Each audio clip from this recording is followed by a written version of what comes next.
Aku hanya bisa senyum-senyum sendiri, mengingat wajah Denjono, yang tak sengaja melihatku di kamar mandi siang itu. Ya, siang itu aku memang sedang mandi, ketika tiba-tiba terdengar suara langkah kaki mendekat. Aku benar-benar tak tahu, jika pintu kamar mandi itu masih terbuka. Karena sebelumnya, aku hanya menutup biasa, dan tak menyadari jika pintu itu ternyata rusak. Kebetulan siang itu, seluruh penghuni rumah majikanku sedang pergi.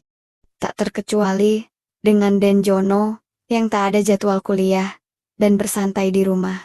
Dan benar saja, saat aku menoleh, Denjono melongo sebelum akhirnya gelagapan sambil berbalik. Nampak ia ketakutan bercampur panik. Tak kalah kagetnya dengan Denjono, aku pun segera mengambil handwok, yang tergantung di tembok. Ada yang bisa saya bantu Den? Tanyaku padanya. Nggak kok mbah, aku kebetulan lewat mau ambil air di kulkas, katanya. Beralasan. Tentu saja aku paham jika pemuda itu sedang berbohong. Apalagi dari gelagatnya sehari-hari, dan Jono memang nampak sering curi-curi pandang, seolah menginginkan hal baik itu padaku. Namun sayangnya, belum sempat bertanya lebih lanjut, pemuda itu justru pergi tanpa mengatakan apapun. Dan, ya, mungkin sejak itulah, entah kenapa aku tambah tertarik untuk menggoda putra majikanku itu.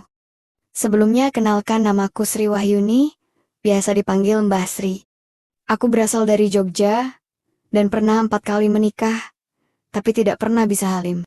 Hal itulah yang mungkin membuat para mantan suamiku meninggalkanku. Di usiaku yang ke-49 tahun, bisa dibilang posturku ideal. Kulitku kuning langsat, dengan tinggi 161 cm. Dan bukannya sombong, banyak pria muda atau duda yang mengatakan, jika aku persis seperti artis lawas Paramita Rusady. Aku bekerja sebagai pembantu rumah tangga, di kota Gubeng, Surabaya. Nyonya majikanku, juga seorang janda berusia 50 tahunan. Ibu Rizka, namanya. Ia masih bekerja mengelola usaha toko swalayan warisan suaminya. Bu Rizka ini memiliki 3 orang anak. Di mana yang pertama, bernama Aryati 28 tahun, yang kedua Suryati 25 tahun, dan si bungsu, Jono, 22 tahun. Di antara ketiga anaknya, hanya Jono yang belum menikah, dan tinggal di rumah itu. Sementara kakak-kakaknya sudah berkeluarga, dan hidup bersama suami mereka. Sehari-hari aku biasanya akan bangun pada jam 4 pagi. Dan sebelum bekerja, pastinya aku sudah mandi, lalu berpakaian rapi. Aku selalu menggunakan rok panjang, hingga semata kaki. Hanya saja, pakaianku sedikit wetat, sehingga sedikit menampilkan lika-liku keindahanku. Meski begitu, Bu Rizka majikanku, rupanya senang dengan cara berpakaianku itu. Beliau mengatakan jika penampilanku oke, tapi tetap santun dan sopan. Berbeda dengan Bu Rizka, dan Jono justru sering melirikku, karena penampilanku yang sedikit lain itu. Tak jarang ketika ia ketahuan menoleh ke arahku, aku membalasnya dengan kedipan mata. Sehingga praktis membuat wajahnya yang lugu itu langsung pucat seketika. Aku tahu, jika pemuda itu sangat ingin Scooby-Doo papa denganku. Tapi ia selalu nampak takut, mungkin khawatir, akan diketahui oleh ibunya. Padahal kalaupun ia mau, aku tak menolaknya. Bahkan akan memberikan yang terbaik untuknya. Apalagi sejujurnya, aku sendiri juga ingin tahu, bagaimana keperdanaannya. Dan rupanya setelah kejadian di mana Denjono ketahuan menginsipku, ada kejadian-kejadian lain yang justru menggetarkan jiwaku. Tepatnya suatu pagi, aku ingat saat itu jam 7, dan Bu Rizka majikanku sudah berangkat kerja. Saat itu hanya ada aku dan Denjono di rumah itu. Denjono belum keluar dari kamar, lantaran menurut Ibu Rizka tadi, putranya itu masuk angin, dan terpaksa tak masuk kuliah. Ibu Rizka juga memintaku, jika nanti aku mengurut putranya itu. Dan sebagai pembantu yang baik, aku pun menyanggupi hal itu. Ya, siapa tahu nanti ada kejadian lain, antara aku dan putra majikanku itu.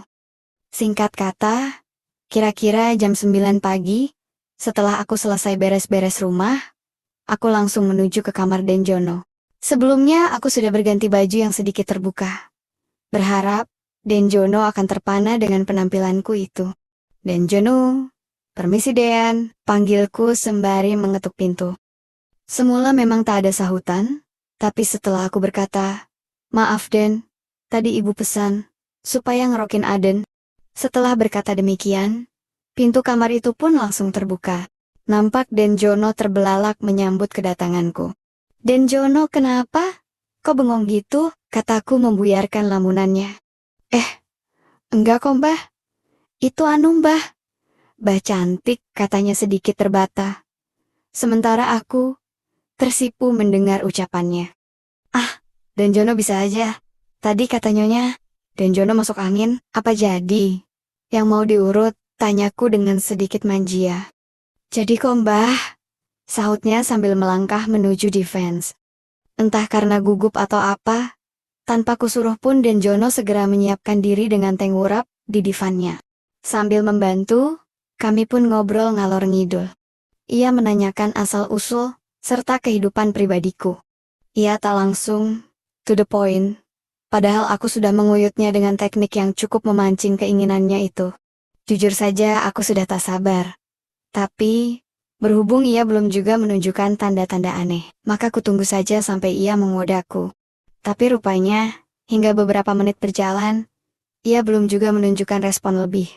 Akhirnya saat itu, mulai kuarahkan obrolan kami pada hal yang sedikit lain. Ngomong-ngomong, Denjono, sudah punya pacar belum? Belum bah.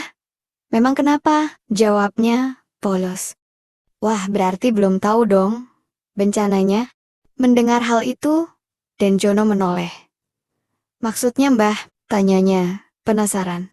Ya, itu loh Den, kataku menggoda sambil tanganku berjalan pada perahu layar itu. Sontak, ia kaget, dan lambat laun, perahu itu pun hormat. Belum juga mbah, katanya menunduk, agaknya ia pun sudah mengerti, kemana arah obrolan itu.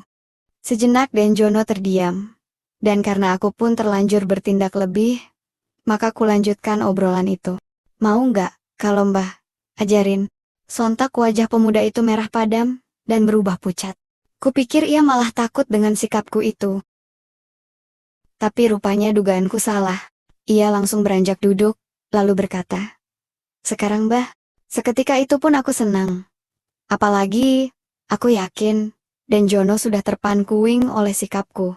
Akhirnya, tanpa menjawab, kurapatkan barisan wajahku hingga tak ada jarak. Dan secara spontan, Denjono merem saat itu. Tak ingin membuang waktu kuhaturkan sebuah sambutan pertama untuk putra majikanku itu. Dan rupanya, tanpa kukira respon Denjono pun di luar dugaanku. Sambil menyambut sambutanku, ia buru-buru mengambil 2 anugerah dan memberi perhatian sebisanya. Denjono, jangan gerasa-gerusuh toh, kataku mengingatkan. Tapi nampaknya, ia tak sabar, bahkan sudah seperti orang kerasukan. Denjono tiba-tiba bertindak lebih dengan mengambil perahu layar itu dan mempresentasikan hal itu. Seketika itu, aku takjub. Walah Den, Mbah jadi khawatir. Khawatir kenapa toh Mbah? Khawatir, kete Yusanden. Denjono justru tertawa mendengar ucapanku. Salah sendiri, Mbah yang mulai dulu. Sontak aku kaget sekaget-kagetnya. Rupanya di balik wajah lugunya, tersimpan kebaikan yang luar biasa. Meski begitu aku pun senang. Karena memang sudah sejak dulu, aku menunggu kebaikan itu. Suasana yang semula dingin karena AC, berubah menjadi sebaliknya. Apalagi setelah Denjono merubah haluan yang semula menatap angkasa, menjadi sebaliknya. Tanpa permisi aku tersentak kaget. Ketika Denjono membawaku terbang ke langit ke-7. Dan, begitulah. Akhirnya siang itu menjadi siang yang begitu berkesan bagiku. Dan juga putra majikanku itu. Setelah bosan dengan satu variasi motornya, Denjono pun mencoba variasi motor lainnya. Sayangnya pada saat aku dan Denjono hendak tiba di pangkalan udara, mendadak kami gelagapan, karena mendengar pintu diketuk. Jono? Mbak Sri? Suara itu berhasil membuat kami kalang kabut. Bu Rizka majikanku tiba-tiba masuk, dan dengan jelas mengetahui kebaikan-kebaikan itu. Aku benar-benar tak tahu, harus bagaimana menjelaskannya. Beruntung keadaan genting itu segera berakhir. Ketika Denjono berkata, Aku sayang sama Mbah Sri. Mah, Mbah Sri juga sayang sama aku. Mendengar hal itu, Bu Rizka pun terdiam 1000 bahasa. Kukira beliau akan marah, bahkan akan mengusirku. Tapi, rupanya tidak. Kalau itu pilihanmu Jono, ya sudah menikahlah nak. Sungguh aku benar-benar tak percaya dengan jawaban majikanku. Beneran Nyonya? Tanyaku memastikannya. Beliau mengangguk, dan justru memyuku. Dan begitulah, akhir ceritaku, bersama Den Jono. Kami menikah, setelah Den Jono lulus kuliah. Dan selama menunggu kelulusan itu, tak jarang, Den Jono meminta hak itu padaku. Tentunya, tanpa sepengetahuan ibu majikanku. Hingga kira-kira setahun kemudian, resmilah aku menjadi istrinya. Dan sejak itu pula, aku tak lagi menjadi pembantu, melainkan nyonya muda di rumah majikanku.